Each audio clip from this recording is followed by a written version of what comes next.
नमस्कार दोस्तों, स्वागत है आप सभी का। आज हम बात करने वाले हैं क्वेश्चन नंबर 1 के बारे में। देखिए, जो क्वेश्चन नंबर 1 जो है वो अपने 12th केमिस्ट्री के चैप्टर नंबर 1 से है। तो सबसे पहले इन क्वेश्चंस के बारे में थोड़ा अच्छे से समझ लेते हैं, किस टाइप के क्वेश्चन है ये।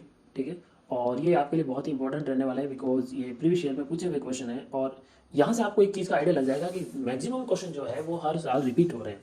तो इसीलिए हम लेकर आए हैं आपके लिए एक बहुत अच्छा सेशन, जिसके अंदर हम प्रीवियस ईयर के जो क्वेश्चन हैं बोर्ड के, वो हर चैप्टर के 12th केमिस्ट्री लिए गए हैं और एग्जाम को देखते हुए ये आपके लिए बहुत ही इंपॉर्टेंट सेशन रहने वाला है। तो अच्छे से देखिएगा, चीज़ों को समझिएगा। जो फर्स्ट क्वेश्चन है वो है 10% W/W। ठीक है, वेट बाय वेट है, जली विलीन है। के आई का जली विलीन का इसका जो घनत्व है वो आपको गिवन है 1.202 ग्राम पर सेंटीमीटर क्यूब। और यहाँ के आई का जो मोलर द्रव्यमान दिया हुआ वो आपको दिया हुआ 166 ग्राम पर मोल। आपको ज्ञात करनी मोलरता। सबसे पहले मोलरता का फॉर्मूला पता होना चाहिए, उससे आइडिया लगता है हमें कि क्या क्या चीज़ की हमें जरूरत पड़ेगी। तो देखिए, मोल अपॉन आयतन इसका फॉर्मूला होता है। ओके, चलिए तो सबसे पहले अपन समझते हैं कि 10% W/W दिया हुआ है, इसका मतलब क्या है। इसका मतलब होता है कि भाई टोटल जो विलियन है वो कितना ग्राम है, वो 100 ग्राम है।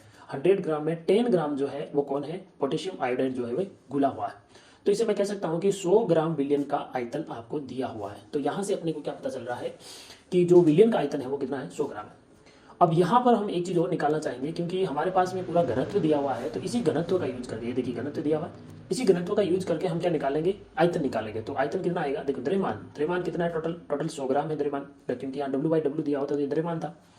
और यहाँ पर हमें घनत्व जो है वो दिया हुआ है 1.202, और चाहो तो इस वैल्यू को आप रख सकते हो। ठीक है, लास्ट में कैलकुलेशन के लिए इसको भी काम में ले सकते हो, और चाहो तो इसको आंसर भी निकाल सकते हो। अब हमें निकालना पड़ेगा सेकंड मोल। तो के आई जो है वो 10 ग्राम है, जिसका मोलर द्रव्यमान जो है 166 ग्राम पर मोल है। तो जो के आई के मोल अगर आपको पता करना है, तो के आई के जो मोल आएंगे वो कैसे आएंगे, तो मोल होता है दिया गया द्रव्यमान बटा मोलर द्रव्यमान। तो आप चाहो तो इस वैल्यू को भी माइंड में फिट रख सकते हो, ताकि कैलकुलेशन करने में ईजी हो। अब हमारा फॉर्मूला जो है वो है मोल अपॉन आयतन। तो यहाँ पर आपको बताया मोल जो आपने निकाले थे वो कितने हैं, वो है आपके 10/166, और आपका जो आयतन है वो आया आपके पास में ये। ठीक है, तो आप चाहो तो कैलकुलेशन भी यूज कर सकते हो। तो ये यहाँ पर कैलकुलेशन जो है वो उल्टी हो जाएगी, इसकी वैल्यू ये नीचे 100 आ जाएगा, और इसको आप कट कुटा के जब सॉल्व आउट करोगे तो ये वैल्यू आएगी, और इसे जो आंसर आएगा फाइनल वो आएगा 0.724 मोलर। ये मोल पर लीटर भी कह दीजिए आप, मोल पर लीटर, या फिर कैपिटल एम भी यूज करते हैं इसके लिए। ठीक है, मोलर, ये इसका आंसर हो जाता है। ठीक है, बहुत ईजी क्वेश्चन पूछा था, इतना कोई बड़ा क्वेश्चन है नहीं है, सिंपल सा क्वेश्चन है। देखिए अगला क्वेश्चन क्या कहता है। अगले क्वेश्चन में आपको जो NaOH है वो कितना दिया गया है, NaOH का जो द्रव्यमान दिया गया है वो आपको दिया गया है 20 ग्राम। ठीक है, दूसरी बात, इसको कितने में बोला गया है, जो आयतन दिया गया है वो आयतन आपको यहाँ गिवन है क्वेश्चन में, वो है आपके पास में 250 ml। ठीक है, और आपसे क्या पूछा गया है, आपको फाइनली पूछा है मोलरता। तो अभी जस्ट एक क्वेश्चन किया था हमने, जिसमें मोलरता का जो फॉर्मूला है वो हमने काम में लिया था मोल अपॉन आयतन। जो आयतन है वो लीटर में होना चाहिए, और जो NaOH के दिया गया द्रव्यमान है वो 20 ग्राम है, तो इससे मोलर द्रव्यमान निकाल सकते हैं। तो सबसे पहले मोल निकालेंगे। मोल कैसे निकालेंगे, NaOH के मोल निकालने का आसान तरीका, NaOH का भार बटा NaOH का मोलर द्रव्यमान। NaOH का भार 20 ग्राम दिया हुआ आपको, इसका मोलर द्रव्यमान 40 होता है, तो आंसर है 0.5 मोल। अब यहाँ जो आयतन है वो है 250 ml, तो इसको लीटर में बदलने के लिए 1000 से डिवाइड करेंगे, तो आंसर आएगा 0.250 लीटर। ठीक है भाई, डायरेक्ट फॉर्मूले में रख दीजिए मोल अपॉन आयतन, ये रहा आपका मोल, ये रहा आपका आयतन, और आंसर आया 2.0 मोलर। कितना आया answer, 2.0 molar. Very easy question था, ये भी आपके 2012 में पूछा गया क्वेश्चन था। ठीक है, ये राजस्थान बोर्ड 2012 में एक और क्वेश्चन पूछा गया था, उसको भी थोड़ा सा अच्छे से समझ लें। यहाँ 10% W/W का जली विलीन दिया गया है, और वो भी H2SO4 का आपको घनत्व फिर दिया गया है, वो है जो 1.84 ग्राम पर सेंटीमीटर क्यूब। और H2SO4 की हमें फिर मोलरता पूछी, इस बार ये ध्यान रखिएगा, मोलरता पूछी है। क्या पूछा गया हमें, पिछली बार पूछा गया है मोलरता, लेकिन इस बार पूछा गया आपको मोलरता पूछा गया है। तो सबसे पहले तो 10% का मतलब, अभी जस्ट मैंने आपको पिछले क्वेश्चन में समझाया था कि H2SO4 की मात्रा जो है 10 ग्राम है, और वो जो है विलाई की जो मात्रा आएगी वो आएगी आपके 100 ग्राम माइनस 10 ग्राम यानी 90 ग्राम।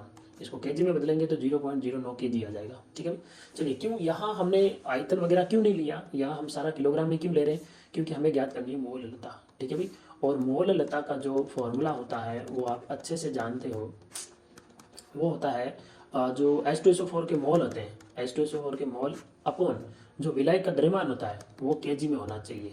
इसलिए हम इस बार आयतन की कोई भी चीज़ हम नहीं निकाल रहे। तो हमने जो विलाय की मात्रा निकाली है, विलाय का जो आयतन द्रव्यमान निकाला है वो आया 0.09 केजी।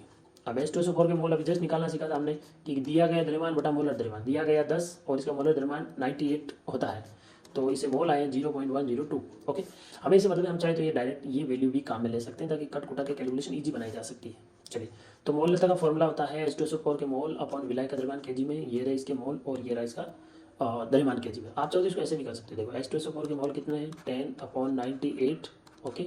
और इसके अलावा द्रव्यमान जो है वो आपका ये देखिएगा, ये आ गया।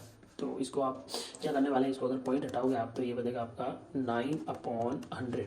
तो इसको रिवर्स कर देंगे 100/9, ठीक है। इसको जैसे तैसे करके सॉल्व आउट करोगे तो सॉल्व आउट करने पर जो अपने पास आंसर आएगा वो आंसर क्या आएगा, वो आंसर आएगा आपके पास में 1.13 मोल, ठीक है। तो ये इस प्रकार अपन इस आंसर इसका निकाला जा सकता है, ठीक है।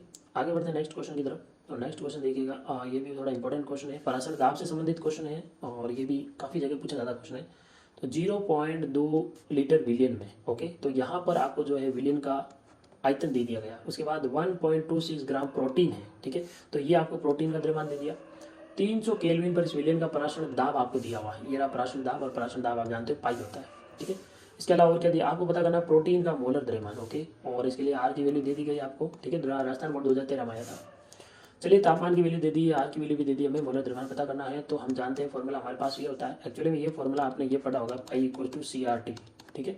ये इसी से फॉर्मूला निकल के आया है, ठीक है। यहाँ अपन सी की वैल्यू जो भी है मोलरता की, असांद्रता की फॉर्मूला वगैरह वैल्यू रखते हैं तो वो मिलेगा अपने पास में, ये फॉर्मूला आता है। यहाँ से हमें मोलर द्रव्यमान निकालना M है, इसलिए यहाँ से जो पाई और V है वो नीचे चले जाएंगे और M इधर चला जाएगा। तो फाइनल फॉर्मूला अपने पास ये निकल गया है।